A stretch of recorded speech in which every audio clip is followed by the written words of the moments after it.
Bueno, invitamos ahora al doctor Julio Federix, al doctor Carlos Donoso Castex y al doctor Daniel Herbeta. Julito, ¿estás cansado?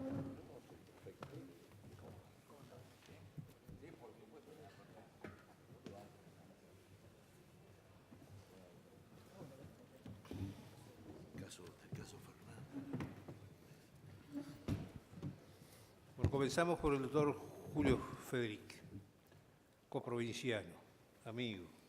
Panza verde. Sí, Panza verde. pero no podía estar ausente. Bueno, yo les quiero agradecer Agarra que... Bueno. Le quiero agradecer este honor de poder expresarme ante ustedes y sobre puntos tan importantes como es la modificación integral del Código Procesal Penal. Como soy abogado, es decir, abogado en ejercicio hace 40 años, me voy a referir a algunos problemas y a ver cómo se solucionan. No a la norma y después el problema, sino al problema y cómo la norma debe resolverlo.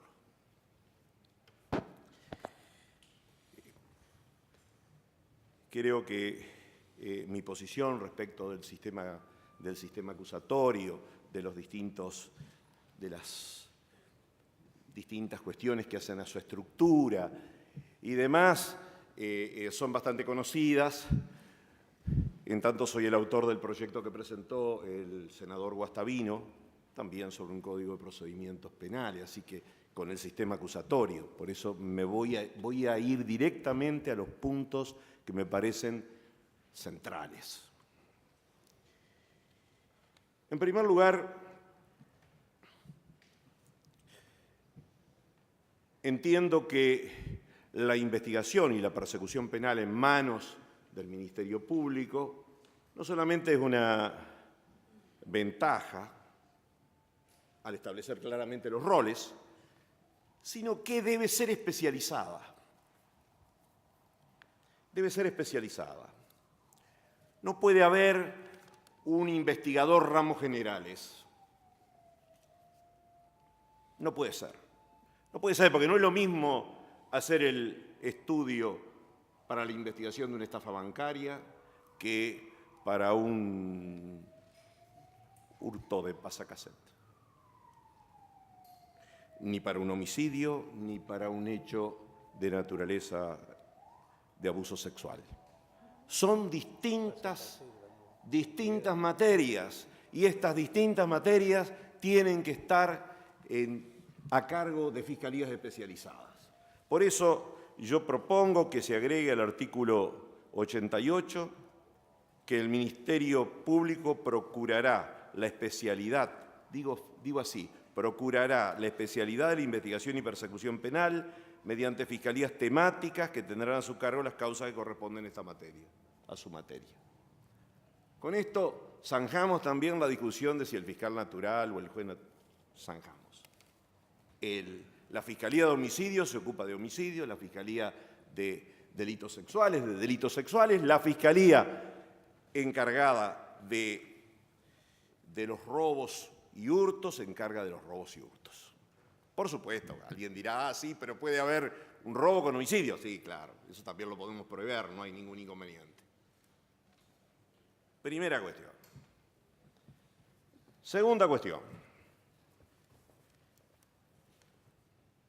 Vamos a tener entonces una fiscalía para los casos de los ataques terroristas. No vamos a tener una fiscalía para los casos de ataques terroristas. Me parece mucho más importante tener en cuenta qué es lo que se necesitó para que hubiera una investigación en serio de un hecho terrorista, como el atentado de la AMIA. ¿Qué faltó? En primer lugar, una oficina que tuviera la logística las posibilidades, no solamente el personal, sino la disponibilidad, por un lado. Pero por el otro lado faltó el conocimiento de la contrainteligencia del Estado. Porque, señores, cuando se levantó la imposibilidad que teníamos los abogados que interveníamos en el juicio, a mí me tocó representar las víctimas, de interrogar a los miembros de la Secretaría de Inteligencia que habían intervenido, que la levantó el presidente Kirchner, y que había sido pedida a 3 presidentes anteriores, la levantó, tomó esa decisión, pudimos interrogar a la gente de inteligencia. Por supuesto, con todos los recaudos que tomó el tribunal. Pero ahí nos dimos cuenta claramente que ellos habían estado antes en cada uno de los lugares estratégicos y que tenían información que en la larga investigación que se hizo desde la Oficina de Investigación del Juzgado Federal a cargo del doctor Galeano, no tenían la menor idea. Entonces, ¿qué es lo que digo yo? ¿Quién tiene que estar a cargo de la investigación de un hecho terrorista o de un caso de lesa humanidad? ¿Quién tiene que estar a cargo? Por supuesto me estoy refiriendo a los que espero no vengan nunca, pero tenemos que tenerlo previsto. La Procuración. La Procuración. ¿Por qué? Porque a la Procuración, al Procurador General, le podemos otorgar la posibilidad de que acceda a la información clasificada del Estado, con las mismas responsabilidades que tiene el secretario de Inteligencia. Porque a la Procuración General le podemos otorgar la posibilidad de que actúe, no pidiendo la colaboración de los demás estamentos del Estado, sino ante una naturaleza y gravedad de la situación para que actúe disponiendo. Pero no se lo podemos otorgar a cualquier fiscalía. Por eso entiendo que los casos de terrorismo, lesa humanidad y crimen organizado no pueden tener el mismo procedimiento. Entiendo que tenemos que separar los procedimientos. Este proyecto tiene un solo procedimiento. Creo que acá hay que hacer una distinción. Ya me voy a referir respecto de los casos menores. Pero para que esté dotada de toda la logística y disponibilidad de las fuerzas del Estado, para que quien investiga tenga la estatura institucional y el acceso a la información clasificada que sea estrictamente pertinente, lo que es obvio. Entonces, en los casos de terrorismo o aquellos hechos que el derecho internacional define como delito de lesa humanidad, debe atribuirse directamente a la investigación y persecución al Procurador General, a la Procuración General, con todas las responsabilidades que tiene en el manejo de la información clasificada del Estado.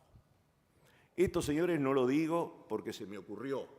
Lo viví y lo vi claramente en el caso de la AMIA. Y me parece que esa experiencia, por lo menos, tiene que estar a consideración de ustedes.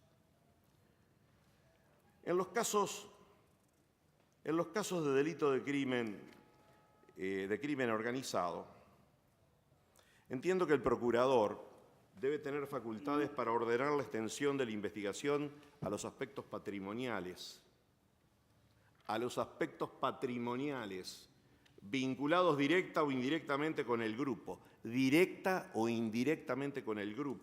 para lograr la recuperación e incautación de los activos que constituyan los medios de la actividad criminal o su producto.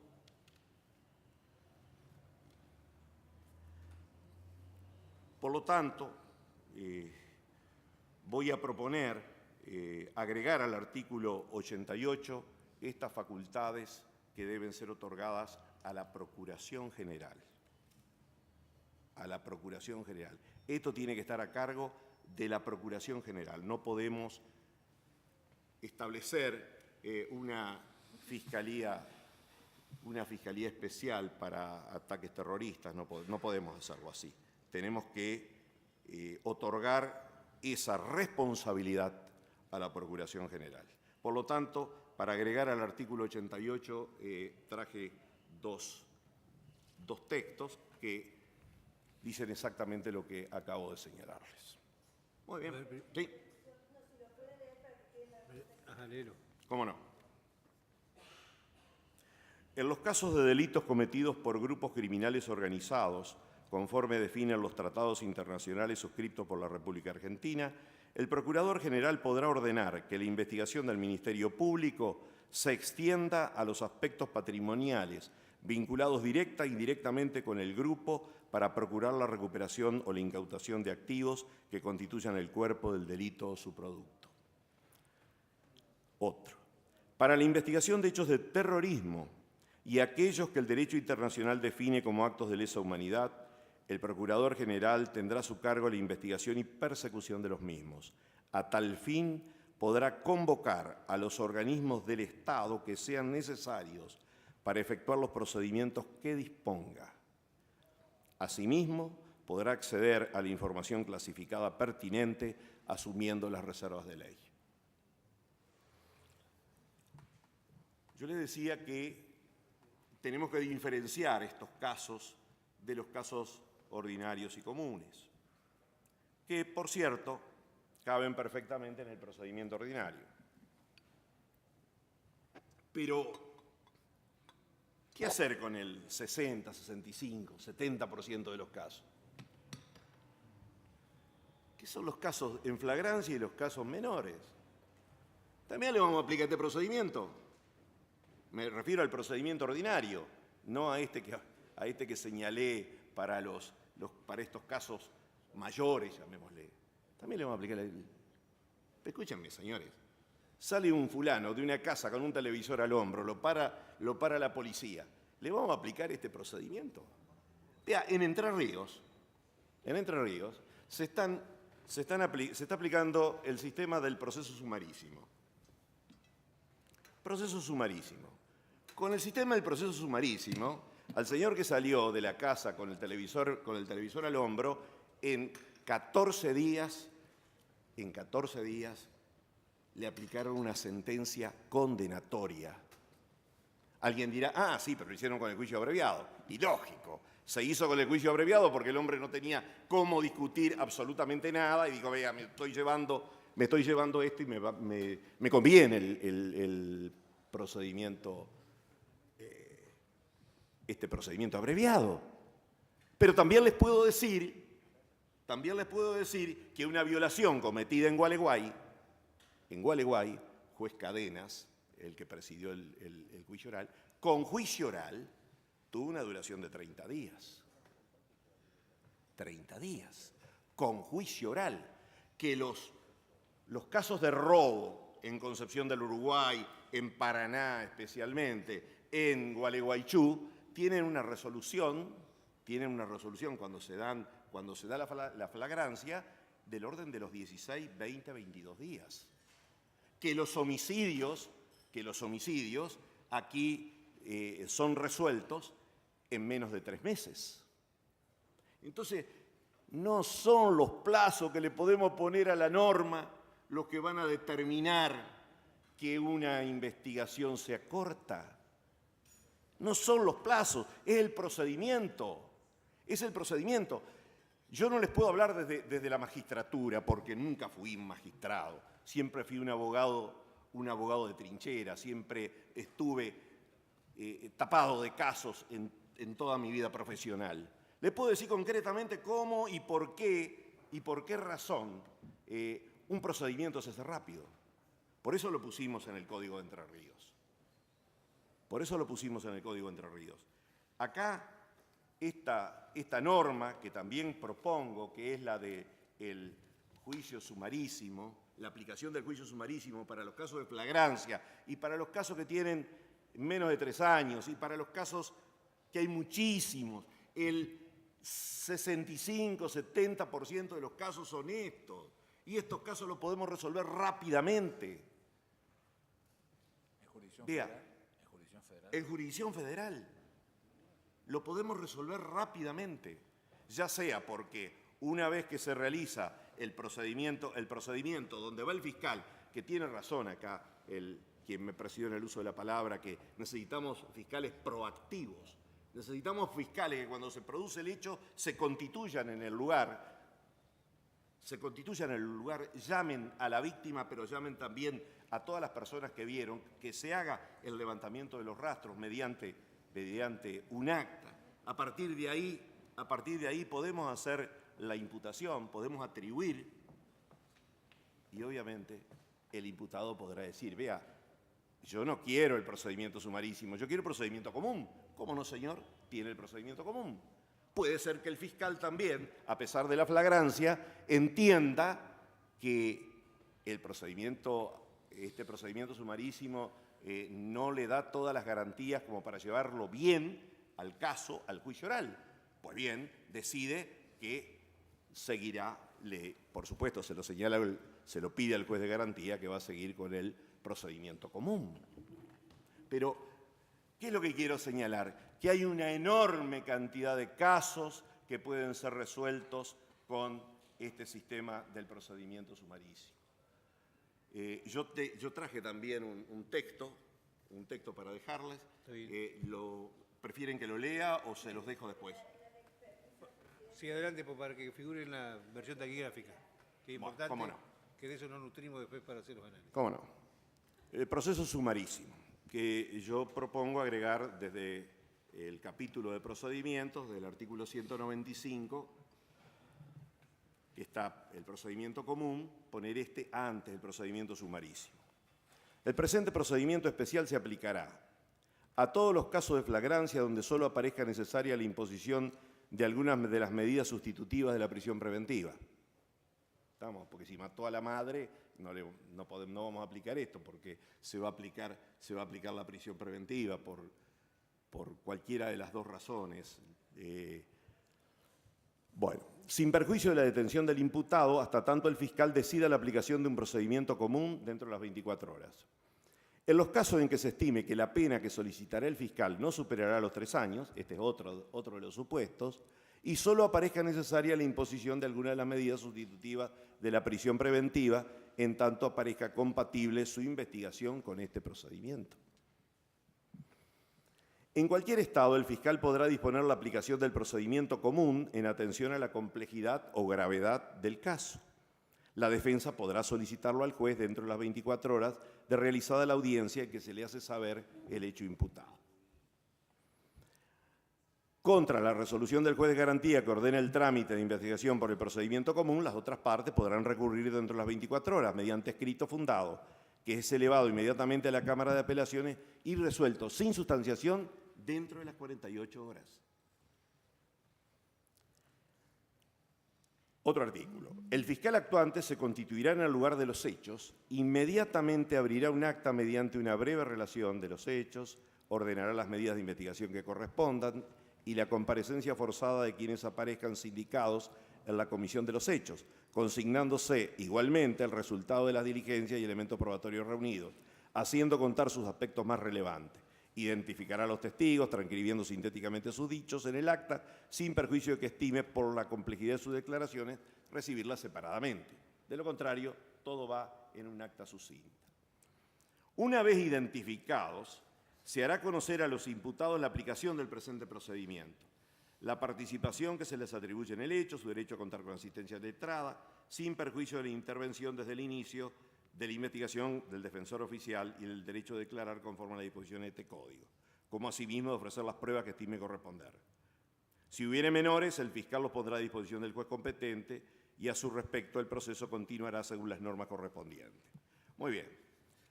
Concluida la investigación sumaria, mediante decreto fundado, se informa de inmediato al juez y se le remite el expediente para control. En estado se decreta la remisión al Tribunal de Juicio, el que citará inmediatamente a las partes para la realización del juicio. Inmediatamente a las partes para la realización del juicio. Señores, con este procedimiento nosotros estamos logrando sentencias firmes, la del juicio abreviado sobre todo, en menos de 20 días. Estamos logrando sentencias con juicios orales dentro del mes y algunas bastante complejas, como la que señalé de Gualeguay en un caso de violación.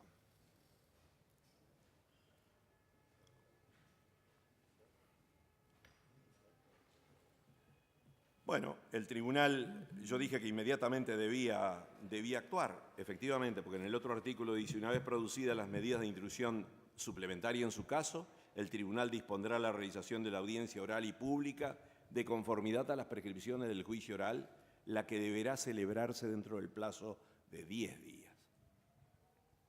Entonces,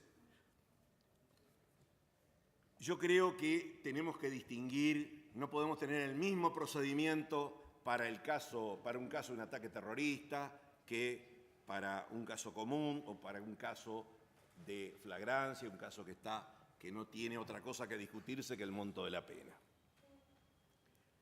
Entiendo que es fácil incorporar con estas normas estos dos procedimientos, para los casos menores o los casos sencillos, llamémosle así, y para los grandes casos. Por el otro lado, y muchísimo más si lo hacemos con fiscalías especializadas. No me quiero referir a puntos que ya han sido claramente explicitados acá y que la posición nuestra está bastante clara. En cada uno de los puntos del Código de Procedimiento está el proyecto que presentó el senador Guastavino, que tiene contestación respecto de cada uno de ellos, así que no me voy a poner a explicarlos acá. Lo que sí quiero decir es que cuando nosotros estamos conformando una norma que tiene que ser operativa, una norma que tiene que aplicarse, me parece fantástico que digamos la víctima tiene tales derechos, tiene esto, tiene esto. ¿Y cuáles son las herramientas?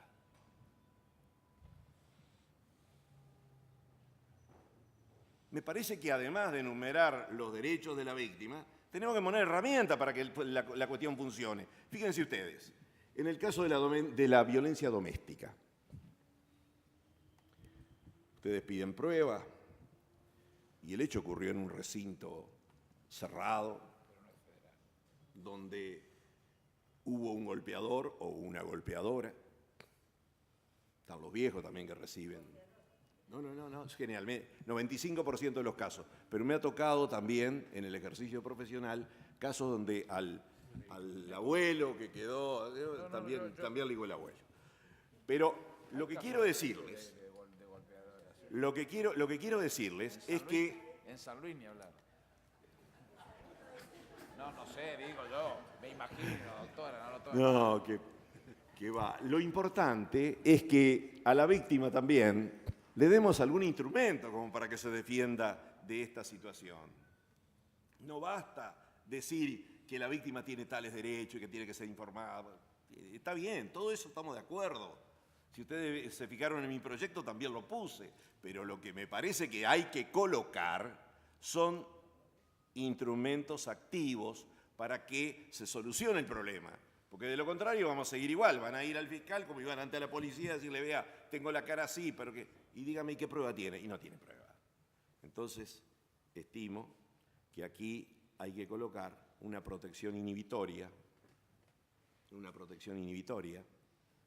que permita, ante la verosimilitud del planteo, establecer una restricción al golpeador. ¿O a quién amenazó? No solo en los casos de violencia legítima. A ver, señor, el señor dice que usted lo amenazó. ¿Qué puede decir respecto de esto? Y vea, yo no lo amenacé de ninguna manera. Bueno, mire, yo no sé si usted lo amenazó o no lo amenazó, pero usted 10 cuadras a la redonda no puede pasar por la casa. ¿Estamos? ¿Puede probar la amenaza la persona que está amenazada? Es muy difícil. Puede probar la persona que ha sido golpeada dentro del hogar, que ha sido golpeada por... Es muy difícil.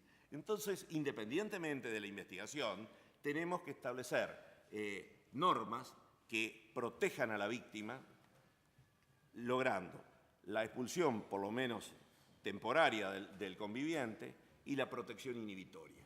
Esto sin perjuicio de establecer también una norma que permita la restitución de los inmuebles, la restitución inmediata de los inmuebles, cuando aparece absolutamente verosímil que el dueño es el que está haciendo el reclamo. Estas son algunas ideas que he traído para tratar de ayudar en este proyecto que quiero que sea ley de la Nación Argentina. Pero evidentemente hay cosas que han señalado mis colegas que me precedieron, que tienen razón Iacobucci en el tema de la revisión de sentencias, tiene razón Mayer prácticamente en todo lo que dijo. Estoy absolutamente de acuerdo con la gran mayoría de las cosas, pero no voy a repetirla porque ustedes están ya saturados. Pero lo que quería traer como aporte es esta cuestión referida a los 3 sistemas para investigar, la cuestión de la víctima y la cuestión fundamentalmente de las fiscalías especializadas. Muchas gracias. Gracias, doctor Federici. ¿Alguna pregunta? Senadora Negri. Sí, a lo mejor el senador Fernández o usted, presidente, me ayudan porque no me acuerdo el nombre. Cuando vino la procuradora de la provincia de Buenos Aires, la doctora Falvo, doctor Federici, habló que ellos tenían como un grupo de apoyo, de investigación, como especializado en determinados casos, que iban, digamos, anónimamente a trabajar con el fiscal y sobre todo en territorios donde el fiscal era muy conocido para evitar que se pusiera en evidencia la investigación. Eso, no sé si usted está al tanto, si lo conoce, sí. ¿Podría reemplazar eso a las fiscalías especializadas o coadyuvar a un sistema general de fiscales o no?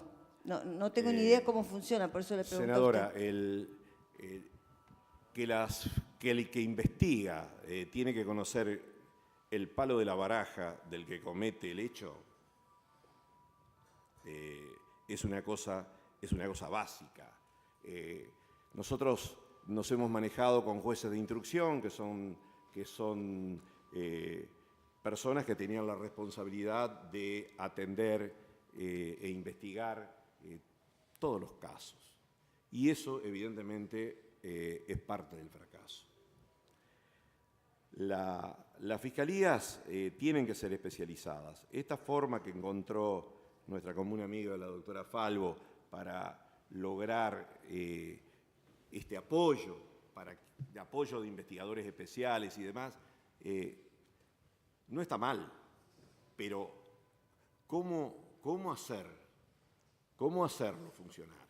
Me parece muchísimo más práctico que acá tengamos especializados las fiscalías, y que el que investiga homicidio sigue investigando homicidio, que no pase después de investigar estafas bancarias. Me parece que tenemos que formar investigadores que sepan del punto y la coma de cada uno de los aspectos que tiene una investigación tan compleja. Me parece que ese es una forma de apoyo y demás, pero de ninguna manera me parece que logremos la eficacia, porque creo que acá lo que necesitamos también es tener una justicia eficaz, no una justicia boba. Gracias, doctor. Gracias, doctor Federici. Carlos Donoso Castex tiene la palabra.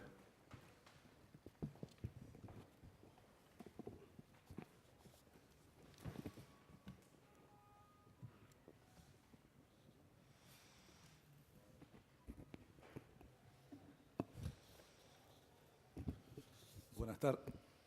¿Se escucha? Buenas tardes. Quiero agradecer al presidente de la comisión por la invitación, la gentil invitación, y justamente a todos los senadores que están a esta hora de la tarde y que han estado escuchando durante largo tiempo, y a todos los presentes, que seguramente todos se van cansando, nos vamos cansando con el transcurrir de las horas y los minutos, así que muchas gracias por estar todavía aquí. Yo me quiero presentar brevemente, porque no es la idea perder mi tiempo en eso, pero soy presidente de la Asociación de Fiscales y Funcionarios del Ministerio Público Fiscal de la Nación, y he sido durante 11 años vicepresidente de la Asociación Internacional de Fiscales en representación de Sudamérica. Y aparte, llevo ya 21 años trabajando como fiscal. Desde ese punto de vista y con esa pequeña experiencia, me permito señalar algunas ideas, seguramente el tiempo a veces es tirano para estas cosas. En primer lugar, estos recintos o estas conversaciones que se generan, es muy habitual nuestro, en nuestra idiosincrasia, el querer escucharnos todos. Nos encanta hablar, nos encanta escucharnos, y me hubiera encantado que todo este diálogo, este intercambio de ideas con gente tan capaz como la que hemos visto en estos paneles y que seguramente seguirán pasando, se hubieran podido suceder antes de llegar al Senado de la Nación, para que eventualmente esto pudiera haberse plasmado antes de llegar a este lugar. Seguramente eso creo que hubiera ayudado y enriquecido a la discusión, porque no solo es escucharnos, sino convencernos de que cuando nos escuchamos es con la finalidad de que el escucharnos sirva para algo, para poder modificar algo o que pueda tener algún cambio de sustancia. Dicho esto, y por supuesto, hago nuevamente explícito mi agradecimiento al Senado por permitirnos como asociación y a mí como presidente estar hoy acá. Dicho esto, después uno tiende seguramente a lo largo de los minutos a disiparse hacia un lado o hacia otro, porque hay una cantidad de aristas para tocar. Trataré de ir a los puntos más centrales que me interesa dejar sentados en esta presentación. Seguramente uno se puede distraer con determinadas cosas. Creo que después de tantos años como fiscal, y yo entiendo al letrado que me precedió en la palabra, y entiendo a veces su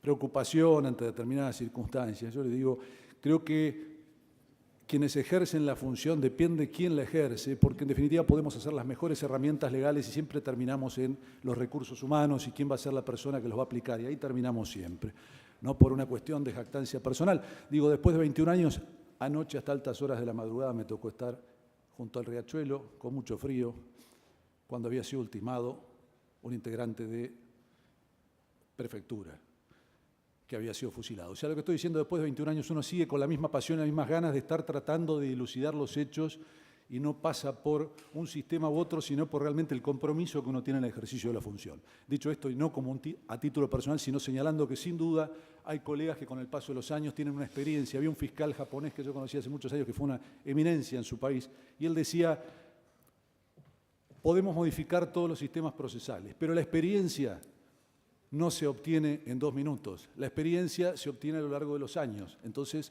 muchas veces no hagamos un menoscabo de la experiencia. Dicho esto, y yendo puntualmente al proyecto de reforma que hoy nos convoca, quiero señalar que, en primer lugar, para nuestra asociación, sin duda siempre hemos estado en favor del sistema acusatorio. O sea, que esto no lleve cualquier comentario que pueda hacer con posterioridad a una confusión o a pretender que desde una postura corporativa se pretende poner un palo en la rueda. No, de ninguna manera. Estamos en favor del sistema acusatorio en forma rotunda. Sí creemos que este proyecto pudo haber generado un consenso previo que hubiera servido para su implementación posterior, porque tengamos en cuenta que este Código Procesal Penal, si se sanciona por el Honorable Congreso, nos va a regir por muchos años, más allá de las modificaciones que tenga. Con lo cual, creo que justificaba que esta discusión no fuera una discusión de 10 días, porque nos puede llevar más de 10 años su aplicación.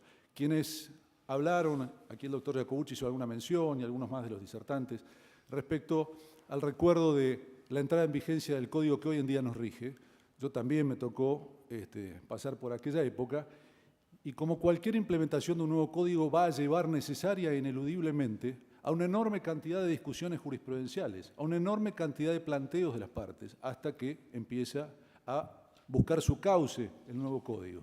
Entonces, lo ideal es que esto quede acotado de la mejor manera posible, que haya la mayor cantidad de consensos previos, que se escuche a las distintas partes y sobre todo a quienes lo van a tener que aplicar, porque los operadores del sistema, los fiscales que lo van a tener que aplicar, sobre todo si se les está dando una gran herramienta de mucho más facultades y poder en cuanto hacia el ejercicio de la función, creo que era muy importante que sean escuchados. Dicho esto, yo decía, sin duda hay herramientas muy importantes en este proyecto. No vamos a adentrarnos demasiado porque si no el tiempo me va a llevar y me voy por otro lado. Pero sin duda nadie puede discutir el principio de oportunidad. Hay una cantidad de cosas por las que hemos bregado durante mucho tiempo. Y estas herramientas son muy importantes para los fiscales. Sí, señalamos como asociación, aclaro que nuestra asociación tiene representación con fiscales de todo el país. Es absolutamente federal, hay fiscales que representan a todas las regiones del país, desde el sur hasta el bien el norte del NEA, en todas las regiones. O sea que no es una asociación local, con lo cual se escuchan a todas las voces y las problemáticas de cada jurisdicción. Porque se habló de que este proyecto abrevó mucho en la experiencia de Chubut y se habló mucho también de la experiencia chilena. Y entonces, las experiencias deben, como en Argentina u otros países, tener en cuenta que no en todos los lugares son exactamente iguales en su implementación. Chubut, yo hablaba incluso con algún senador de la región local y decía, Chubut tiene una población, no quiero cometer errores que después me los van a refregar, pero alrededor de 500.000 habitantes, y la población más numerosa en el censo del 2010 era Comodoro con 177.000 habitantes, si hacemos una proyección de que fueran 200.000 o me puedan dar alrededor, más o menos, y lo comparamos con una gran urbe como la Ciudad de Buenos Aires, que tiene 3.200.000 habitantes aproximadamente, más el gran conurbano y los que entran diariamente aquí, evidentemente las herramientas con que se cuenta son muy diferentes y la realidad con que se va a encontrar ese código es muy diferente. La cantidad de fiscales que pueda haber en la Ciudad de Buenos Aires, ya sea en la justicia federal o en la justicia local, no es la misma que algunas provincias en las cuales el fiscal federal pueden ser escasos de primera instancia, me refiero a la aplicación de la primera etapa de la investigación, que puede ser incluso 2, 1, 2, o sea, son muy escasos. Hay que tener presente que pueden estar vacantes en casos de esa naturaleza, que puede haber una cantidad de situaciones que se van a dar, hay licencias, enfermedades, una cantidad de cosas que lleva a que la inmediatez propia del fiscal, cuando el fiscal realmente es único, o a veces dos, complica mucho la situación y hay que tenerlo presente. En la Ciudad de Buenos Aires hoy en día, por eso decían varios, y estoy totalmente de acuerdo, en que la ley de implementación es algo que tenía que ir de la mano de este código y ser analizado en conjunto. El senador preguntó hace un rato a los colegas de la Casación, vinculado a cómo veían que esto podía implementarse y si era viable y los números que manejaban de fallos que tienen que adoptar. Y también es una realidad a tener en cuenta en lo que es la primera instancia, que debe afrontar diariamente la cantidad de delitos que se suceden, por decir, en la Ciudad de Buenos Aires, donde me toca ejercer mi ministerio. Y la realidad es que hay 12 fiscales federales en la Ciudad de Buenos Aires, hay 49 fiscales de instrucción para los delitos graves, yo soy fiscal de instrucción, y entonces esta cantidad de fiscales, la pregunta es, ¿están en condiciones de hacerse cargo de semejante cantidad de trabajo a partir de ahora? Porque evidentemente es una gran cantidad de trabajo que les va a ir sobre su responsabilidad. Y reitero, estamos deseosos de tenerla, porque queremos un sistema acusatorio, hacernos cargo, entendemos perfectamente desde la teoría y desde la práctica que el fiscal debe estar en la parte de la investigación y el juez debe limitarse a decidir. No se discute eso. La pregunta es en la práctica y no en la teoría o en la cuestión de la norma. ¿Esto es viable? ¿Esto va a llevar en esta etapa de implementación o transición al éxito del sistema o puede llevar a su fracaso o a su colapso?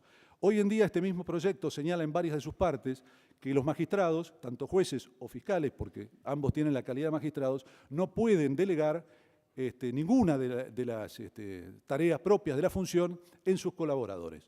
Señalamos que en nuestros equipos de colaboradores, por ejemplo, voy a citar a título de ejemplo, mi equipo, pero más o menos es una media de lo que puede hacer, tenemos alrededor de 10 colaboradores. Estos 10 colaboradores, en mi caso, son todos abogados, y uno solo a punto de recibirse de abogado. O sea, digo, generalmente son conjuntos de colaboradores especializados, o sea, y esta colaboración uno, en principio, de acuerdo a cómo está redactado el código en su espíritu, pareciera que uno no va a poder utilizar eso en cuanto a que la mayoría de la primera etapa del acusatorio de este proyecto de reforma va a ser oral, porque señala una cantidad de audiencias orales. No le tengo ningún miedo a la oralidad, como ven tengo facilidad de palabra, pero hay como 7, 8 posibilidades de audiencias orales.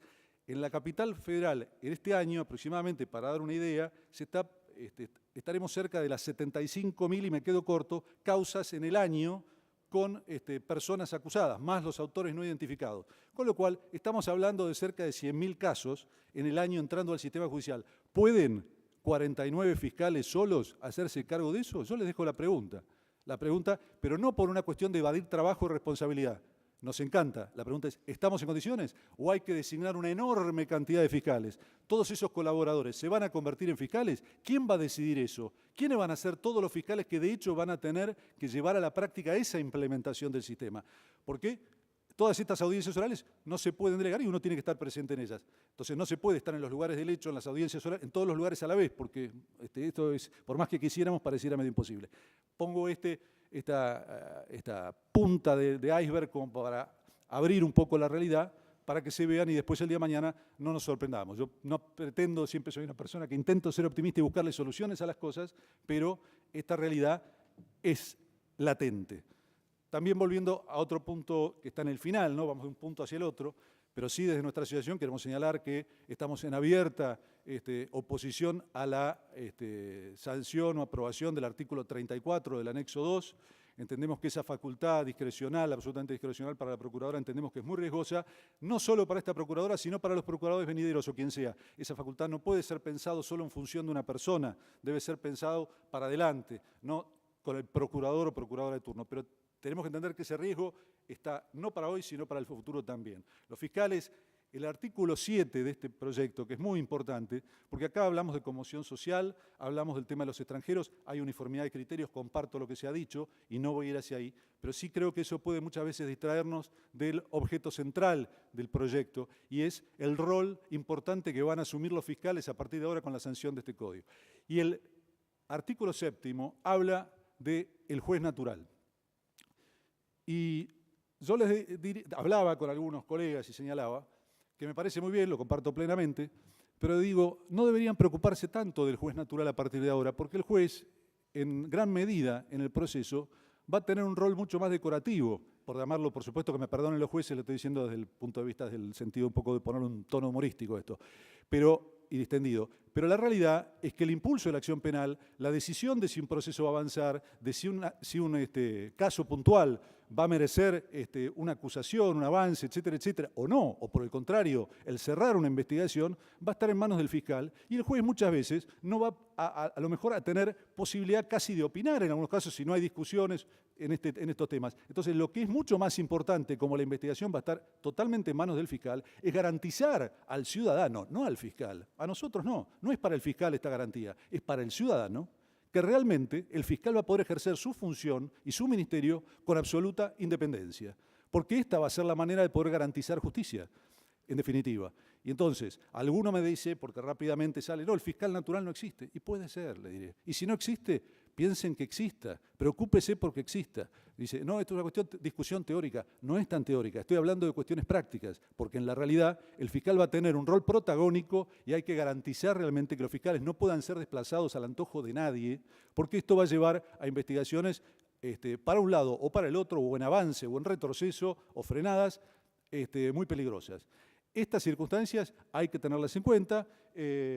Yo por eso creo que el tema puntual de incorporar la postura de un fiscal anterior a la iniciación del proceso y que no pueda designarse con posterioridad, creo que es un tema muy delicado y que debería estar expresamente previsto en el cuerpo legal que se pretende aprobar en este Congreso. También yo he escuchado, y es cierto, esto ocurre con mucha frecuencia, que se habla que cualquier nueva norma, nueva ley, nadie pretende cuando se sanciona que sea para peor. Obviamente todos se supone que lo hacemos con las mejores intenciones y hablamos de modernidad, de eficiencia, de eficacia, una cantidad de adjetivos que podríamos usar todos que son muy bonitos. Ahora la pregunta es, no todo lo más moderno a veces es sinónimo automático de eficiencia o de un avance. En ese sentido, tengamos en cuenta que hoy en día la realidad indica que la mayoría de las causas, más allá de este sistema mixto que estamos dejando atrás, están en su gran mayoría hoy en día en manos de los fiscales, porque la mayoría de los jueces han decidido ya prácticamente hoy en día en delegar las investigaciones a los jueces, por supuesto con salvedades de algunos jueces puntuales, pero la gran mayoría de las investigaciones ya están en manos de los fiscales. O sea, el sistema acusatorio, sin duda, estamos en su favor. La pregunta es si toda la posibilidad que se está señalando de oralizar toda la etapa de la instrucción a ese nivel en una ciudad tan grande como Buenos Aires, con tan escasa cantidad de fiscales, si eso lo va a tornar viable. No porque no querramos hacerlo, porque si uno agarra un caso puntual, sin duda, ese caso se puede hacer, un caso de laboratorio, en términos, en plazos, si yo puedo decir una semana, en 3 días, en 24 horas, todo se puede hacer. El tema es cuando hay una enorme cantidad, si esa enorme cantidad permite que todo eso se pueda cumplir. Entonces, tengamos en cuenta esto. Yo señalo también que esto como asociación siempre nos da la posibilidad de acceder a esa información, para ir medio concluyendo y no abusar de los tiempos de todos los demás. La asociación, como tiene dentro de su seno fiscales de todos los estamentos, y en el plano internacional también haber tenido la posibilidad de contactar con fiscales de otros países, da una posibilidad de ver una visión más amplia que a veces, con el mayor de los respetos, e incluso muchos amigos, que los procuradores generales, nacionales, provinciales, sean de nuestro país o extranjeros. El ejemplo de Chile que se señala y se ha señalado en muchos claustros, incluso universitarios, como de destacar, sobre todo, como ocurre siempre en estas cosas nuevas, quienes más los destacan generalmente son los procuradores o las cabezas de los ministerios públicos que hablan loa de las cosas que ellos se supone que están implementando. Pero cuando uno tiene la posibilidad de hablar con los fiscales que tienen que trabajar diariamente con esto, y me refiero a los fiscales chilenos, con quienes tengo varios, con quienes me une una gran amistad profesional y contacto, esto fue muy bien en sus comienzos cuando arrancó, porque arrancó de cero, arrancó de acá para adelante. Los que arrancaban no arrancaban con el arrastre, eran nuevos fiscales, nuevas fiscalías que se dedicaban a este nuevo sistema. Con el paso de los años, los fiscales de primeras instancias señalan que esto está colapsado. Nadie lo ha dicho, yo no lo he escuchado a nadie decir, pero esto lo señalan los fiscales de primera instancia. No lo van a señalar las altas jerarquías o las altas esferas, pero esto es lo que está cerca del ciudadano común de todos los días, que es el fiscal que tiene que recibir a los ciudadanos cuando se los encuentra en los hechos, cuando va al lugar, cuando conversa en la calle o cuando vienen a verlo a su oficina. Y esto se palpa. Entonces, no nos casemos con frases muy cerradas como diciendo todo es exitoso. Tengamos cuidado. No estoy diciendo de ninguna manera que a esto no, pero creo que merecía un mayor debate antes y por eso realmente destaco la posibilidad que ha dado hoy en día la Comisión del Senado de poder abrir este análisis, es poder escucharnos todos y expresarnos profundamente sobre esto. Creo que podría seguir hablando, entrando en muchas cosas más, pero bueno, creo que básicamente por ahí son los nudos centrales de las cosas a señalar o marcar claramente. Hay cosas, como por ejemplo este código, lo señaló el maestro Mayer, que él mismo señalaba, y creo que con el conocimiento que tiene él personalmente, decía, yo no he tenido casi tiempo de verlo, y lo decía Mayer con el conocimiento que tiene en la materia.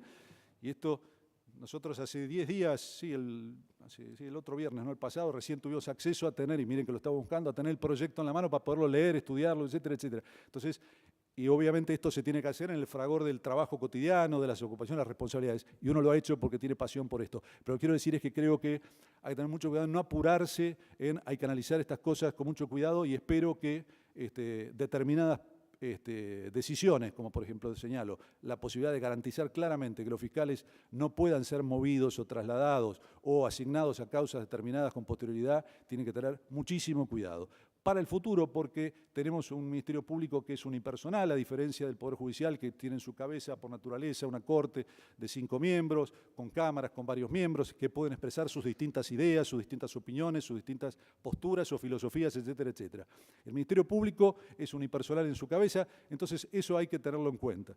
Hay una cantidad de temas muy interesantes como para charlar, pero creo que dan para otro lugar, lo señaló que me presionó la palabra, es un tema que me ha dado a intervenciones a nivel internacional y me interesa mucho, el de fiscalías especializadas, no quiero entrar mucho en ese tema, es un tema muy interesante, pero también un tema muy delicado, porque no todos los países son lo mismo, repito, no es lo mismo la idiosincrasia en nuestro país o el índice delictivo que puede haber en los países nórdicos como Dinamarca o Suecia y el índice delictivo que puede haber aquí o en algún otro país de la región, o sea, tenemos realidades diferentes. Como señalo, hay cosas que hay que tener cuidado, hay cosas que tener mucho, prestar atención a lo que sucede en otros lugares y usar esas experiencias, porque se aprende mucho de los errores ajenos también, y entonces no solo tratar de hablar las loas que tengan determinados sistemas cuando se implementan, sino ver cuáles son los problemas con que se han encontrado quienes los han aplicado, porque eso nos permitirá tratar de solucionarlos de antemano y no cometer los mismos errores. Bueno, muchas gracias por su tiempo. Gracias, doctor. ¿Alguna pregunta? Señora Negri Alonso. Acotación muy cortita. No, primero agradecerle al doctor, escuchar una voz desde otro punto de vista y también, como usted dice, del cargo que tiene, que está ejerciendo y la representatividad que tiene de sus colegas. Pero usted comenzó su exposición diciendo que lamenta que no fueron consultados antes y haber deliberado antes. En realidad el órgano deliberativo somos nosotros, ¿no? El Ejecutivo está en su derecho de mandar un proyecto, como nosotros también de presentarlo, a lo mejor sin consultar a todos los sectores, pero para eso estamos acá y tenga la absoluta garantía que nosotros estudiamos, debatimos y por eso estamos en esta jornada larga y que seguirán largas por 2 semanas, porque así lo anticipó el presidente del bloque oficialista, que vamos a debatir durante 2 semanas y llegaremos a tratar de lograr el mejor proyecto posible. Por eso también es que yo pedí que el doctor Federic se le grabara en la versión taquigráfica los artículos que estaba proponiendo. Para eso, casualmente, para mejorar y para tratar de sacar la mejor ley. Así que desde ese punto de vista quédese absolutamente tranquilo que los senadores que integramos esta casa garantizamos el pleno debate de los temas. Estoy seguro y mi agradecimiento a eso, senadora, lo señalé desde el comienzo y lo vuelvo a reiterar. Gracias.